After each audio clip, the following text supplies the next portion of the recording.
नमस्कार, माझे नाव गोपिका संतोष मुदोळ आहे. फुलांचा इतिहास कळ्यांनी लिहिला, रात्रीचा इतिहास चांदण्याने लिहिला. आम्ही मराठे गर्वाने सांगतो आमचा इतिहास फक्त आणि फक्त छत्रपती शिवाजी महाराजांनी लिहिला.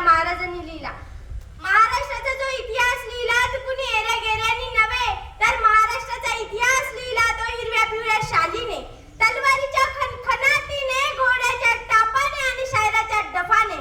आणि हा इतिहास घडवतो तो छत्रपती शिवाजी महाराजांनी. मुद्रा छत्रपती शिवरायांना, रयतेच्या राजाला, ज्यांच्या भक्तीला जोड नाही, शौर्याला तोड नाही, जो अखंड हे सागर समान, ज्याचा छत्र म्हणजे आभाळ समान, तो त्या सूर्याची शान, मराठी मानाचा धगधगता अभिमान, काळीचा हे सह्याद्रीचा, ज्याला शंभूचा अभिमान, महाराष्ट्राच्या देवाऱ्यावर त्याचा पहिला स्थान, असे ते प्रौढ प्रताप पुरंदर क्षत्रिय कुलावतंस सिंहासनाधीश्वर राजाधिराज श्रीमंत योगी श्री श्री श्री शिवछत्रपती शिवाजी महाराज की जय. बंदुकीच्या जोरावर आणि हड्डरच्या धाकावर, अहो बंदुकीच्या जोरावर आणि हड्डरच्या धाकावर इथल्या माणसांना वाघाप्रमाणे जगायला शिकवणारी मी माणसं बघितली आहे. परंतु बंदुकीच्या जोराशिवाय आणि हड्डरच्या धाकाशिवाय इथल्या माणसांना वाघाप्रमाणे जगायला शिकवणारा मी एकच वाघ बघला, आणि ते म्हणजे छत्रपती शिवाजी महाराज. आज आपण ज्या महाराष्ट्रामध्ये राहतो तो महाराष्ट्र म्हणजे काय? तो महाराष्ट्र म्हणजे जिजाऊच्या संस्कारांचा, शंभूच्या पराक्रमाचा साक्षीदार म्हणजे हा माझा महाराष्ट्र.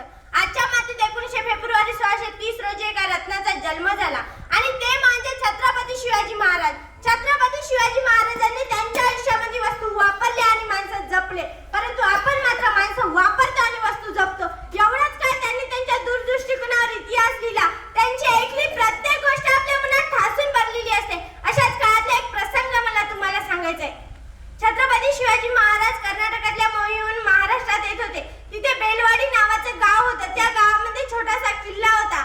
तिथे मल्लम्मा देसाईची नावाची ठाणेदारी तिथे राहत होती. दादाजींना वाटलं जाता जाता हा गड घेऊन जावा.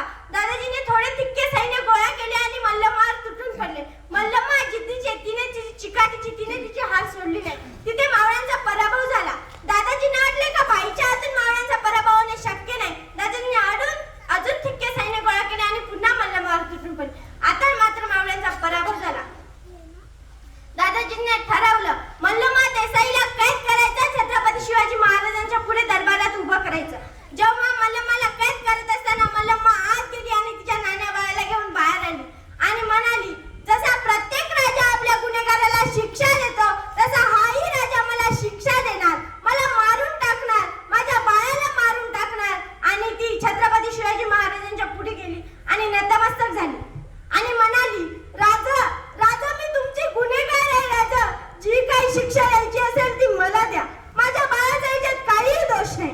माझ्या बाळाचा याच्यात काही दोष नाही. छत्रपती शिवाजी महाराजांनी ते ऐकून स्मित हास्य केलं. चिटणीसाला इशारा केला. चिटणीसाल आत गेला, दुधाची वाटी घेऊन बाहेर आला आणि छत्रपती शिवाजी महाराजांनी मल्लम्मा देसाईच्या मुलाला उचललं, आपल्या मांडीवर ठेवलं, चमच्याने दूध पाजलं आणि म्हणाले, जो आमच्या मांडीवर दिसतो ना तो आमचा बादचा आहे, म्हणजे तुम्ही आमच्या भगिनी झाला.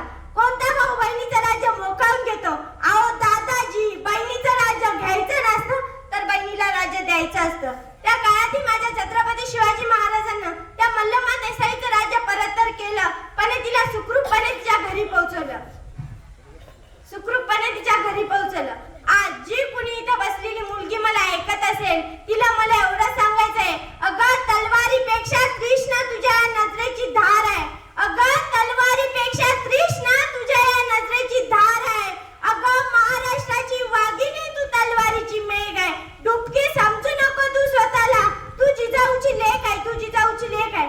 अनेक काळातला एक प्रसंग मला तुम्हाला सांगायचा आहे. एकदा इटलीचे पंतप्रधान महाराष्ट्र भेटीसाठी परत येत होते. त्यांना काही काहीच नाही विचारलं, तुम्हाला प्रेमाचा प्रतीक असणारा ताजमहल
दिला.